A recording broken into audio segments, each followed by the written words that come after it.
Oh, from this to this. Oh, asa na yun, te?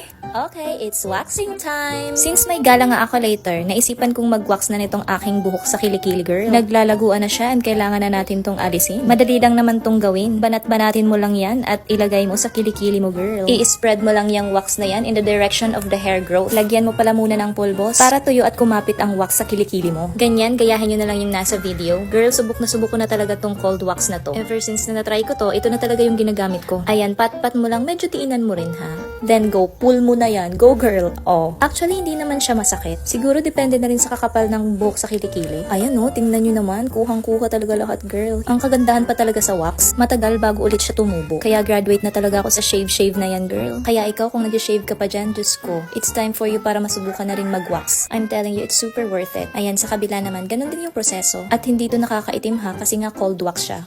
Actually, naaaliw na lang din ako mag-wax eh. Minsan gusto ko nang tumubo agad yung buko sa kilikili eh. Kasi nga nakaka-enjoy din mag-wax, promise. Ayan oh, tapos na girl. If gusto mo rin netong mag-try, available yan sa ating yellow basket. Ayan lang, bye!